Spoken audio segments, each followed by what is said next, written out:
It's always riveting when Alan Watt joins us. He is a researcher, author, radio host. Alan Watt, cutintothematrix.com, joins us. And sometime I ought to read his bio. It is very, very interesting. He's also a musician and published a lot of philosophy and poetry under pseudonyms for much of his life. He was heavily involved in the music industry as a singer, songwriter, performer, involved in folk music, blues, pop, rock, and even classical. He's also known for his session guitar work. He has played with some of the most well-known artists and groups. Born in Scotland, he watched the subtitles of politics and media as they guided. He watched the subtleties of politics and media as they guided the population of the UK covertly into the European amalgamation. And I was just talking to Alan. It's funny, he's got allergies or sinus like I do today, so we're like the dynamic duo here but I doubt he'll sound as doltish as I have today. Alan, so much is going on, so much is happening. I said, what's your take on the shooter? And you said, well, I feel like the fool on the hill watching the world spinning around.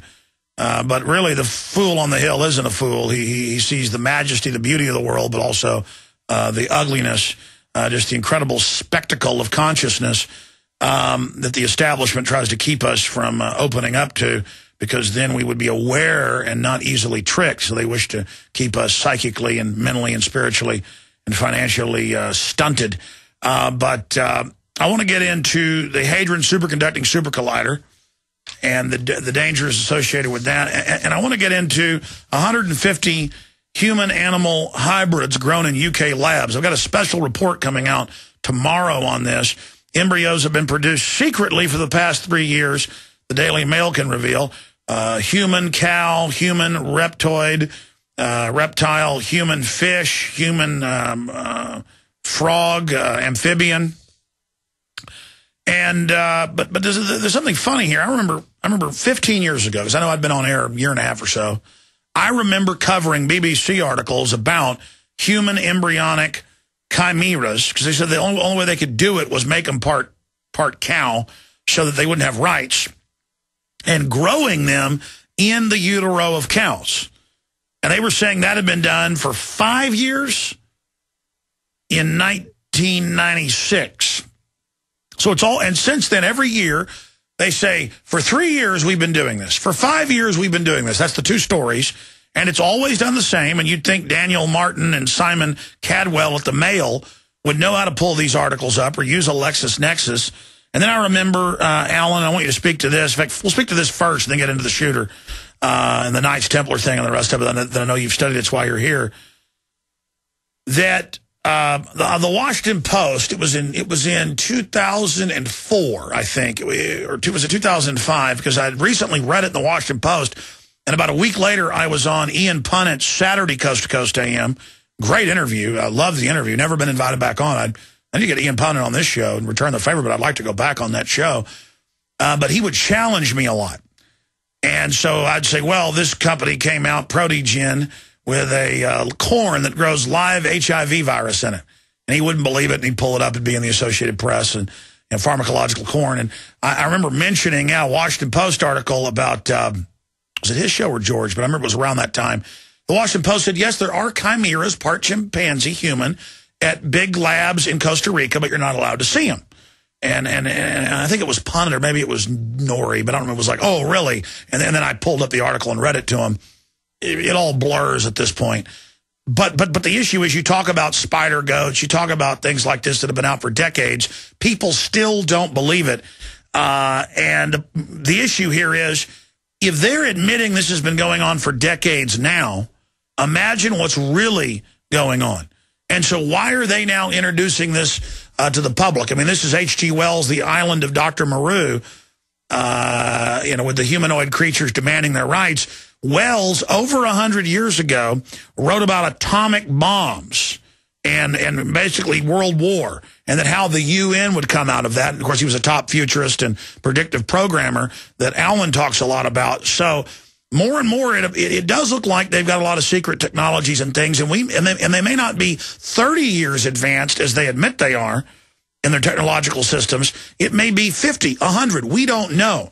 I mean, more and more I realize we are basically in a matrix because we're physically here, but through the eyes, through the olfactory, through touch, through everything, we take in this data, and the modern civilization is a false reality. It is a artificial habitat that we're in, and they're just bringing us into deeper phases. And Alan Watt is our guest. That's my preface. Alan, break down what we're facing here.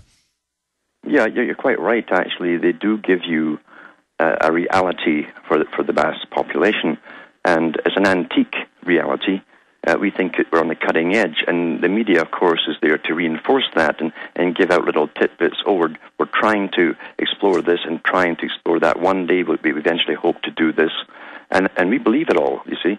And in reality, as you say, a much higher level of reality is the true cutting edge. We don't even know how high that goes. We know it's way above top CIA level, when in the 1950s they had solid-state circuitry. They had little gizmos you'd put in your pocket that could turn someone's heart off, basically. And they used them, too. And Nick Bagage came out and showed some of this stuff and talked about it as well. So we are really in the past. And that's how you can at the top. That's how you can control the future. You plan the future. You bring it in, and you feed the public predictive programming a little bit and a little bit at the time. You must also do social changes and dehumanize the people. And dehumanization is a big, big part of this agenda, because Julian-Huxley, who was the CEO of UNESCO, the first one of UNESCO, he did say that in his books, that they'd have to knock man off his pedestal as being supreme on the planet, bring him down to the level of animals. Now, once you start to think of yourself as an animal, and again, you get all these nature programs, all the green programs telling you, well, you're just another animal amongst animals, and you have no more rights than any other animals. And then you have to go into the further dehumanization of the destruction of the old cultures where families normally had children. That was the whole point of them. And now, of course, we don't even have so much that. So we've seen abortion rackets going on. We're now seeing body parts sold across the world. We are a going business. All of us, we're a going business for someone. And they're teaching us, with the gladiatorial events and all of it, to dehumanize ourselves and to see beauty as ugly and ugliness as beauty, and to just wallow, because a human would be shocked by the disgrace and the indignity of humans being spliced with animals, and would be concerned for these poor creatures. But because they're part human, they have no right. When you torture a monkey, people will burn down your business. But with the transhumanist environmentalist, there is a giggling sacrament in trampling humanity, because they really fear the power of humanity. So it's important for them, the predator class, to trample it and to hike their leg on it, and to turn it into a servile, gibbering religion where the slaves revel in their own destruction. That's pretty well it, actually. Dehumanization. With dehumanization comes depersonalization. When you lose your identity of who you are in flux. When you're in flux, of course, the massive propaganda machine comes in, takes you over, and then you flow along with the new think, as it's called. You always new think. And so we've been programmed like this for such a long time now. Now, recently, too, we've seen the big push for euthanasia. That was the next nail in the coffin. And then people, and they keep the pulse on the public now with the internet. They know what we're thinking, what we're chatting about, what we're worried about. And so they can tell when we're ready for the next step of it. Now, I've got books going back from scientific journals going back 20, 30 years when they were talking, and I've got one here, actually. It's the future of mankind and the planet, and top names in it, of course, and it shows you them breeding the public for different functions, just like Plato talked about in the Republic, only a bit more advanced. And they said we can create men who eventually will be divers. They'll have gills like fish, and they can go down and they can weld the legs on the big platforms at sea for oil and do that kind of stuff. In other words, they're going to make purpose-made humans or semi-humans for the particular job they're designed to do. And that's what it's all about, is designer humans for specific tasks. Rather, you see, we are supposedly, according to high sociology today, we are the useless eaters now. We're post-industrial. They don't need us. we're almost post-war once the Middle East is standardized into the world system. And then they have the predictive programming with movies like X-Men that show you everybody mutating, and then how they're the poor groups whose rights aren't taken care of. And now they're going to come out with more and more of these clones, these replicants, and then the government's going to give them rights and protect them, and then basically use them against the rest of us. Those that won't buy into all the new technological augmentation that are really backdoor systems for them to hack the brain, because there is no firewall, as the Pentagon has said. They'll be sequestered like Amish, but then our children raided and taken. I mean, it is a charnel house of trampling and being trampled upon, as O'Brien tells Winston, that is being entered here. And just notice how they're now calmly saying, yes, we're splicing humans with animals. I mean, they're just telling you, but it's secret and you're not allowed to see them. Mm-hmm.